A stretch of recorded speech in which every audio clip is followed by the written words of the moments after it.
Hello people, I am Max Moses, the CEO of Trimax Distinct Production. I want to take you through the journey of my mixing process, and there is a project we are working on right now which has to do with traditional music in Nigeria. It has a little feel of Nigerian percussion, which we call the talking drum, then the omele and all of that. So I want to take you through the process on how I make so that I can get a better result at the end of the day. Go with me as I share with you. Thank you.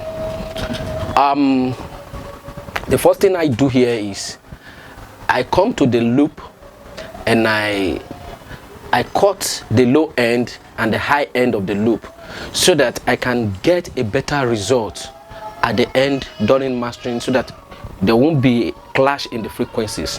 Now you will discover that I cut the low end, I cut it all the way to 104. The reason why I cut the high end is so that we don't have clashes at the high end with the hi-hat and some other high end sounds, so that we create room for them, so that we avoid phase issues. Now then, going to my percussion. On my percussion, especially the talking drum, I put an EQ on it that really helped me a lot, which is Pigtech EQ PA1, A1A rather. Now this enhances the low end. I have to boost the low to 60, then sharp the wide band to around 6, and I will boost the low to 5 dB. Then the attenuation, I just leave it on a 0 and it sounds perfectly okay for me. I enjoy it. Then the boost will just be in 3. You don't need to do too much. Less is more in mixing. You know, less is more when it comes to sound mixing. Less is more. So you have to be careful so that you don't do too much, because during your mastering, the SSCs will be out.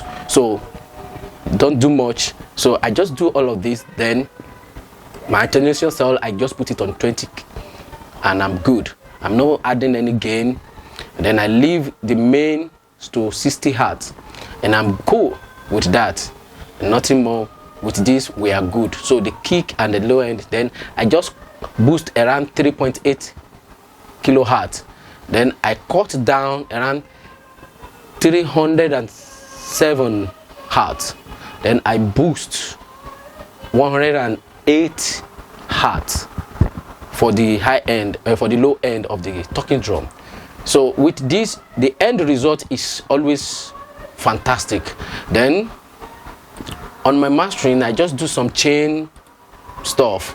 You see, I just bring this to enhance the low end. The same EQ. I love this EQ. It works perfectly, as in excellent result. You know, this EQ P1A is crazy. It's crazy when it comes to low end. So it just enhanced my low end on the mix bus. Then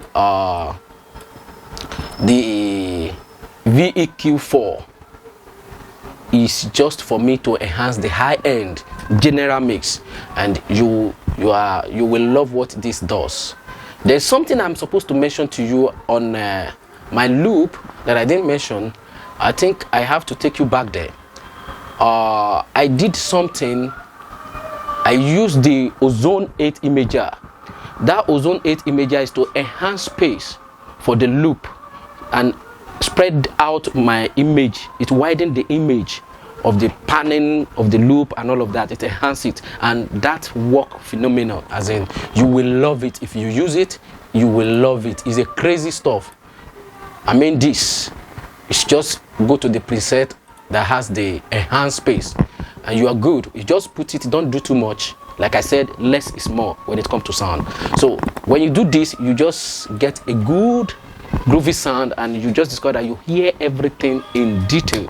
Then finally, what I do is I use this EQ on my final and this frequency to cut out certain frequency, then boost some, and shaping the mix so that at the end of it all, everything will sound perfectly right and okay. I believe you enjoy this few time with me. Subscribe, click on the notification bell.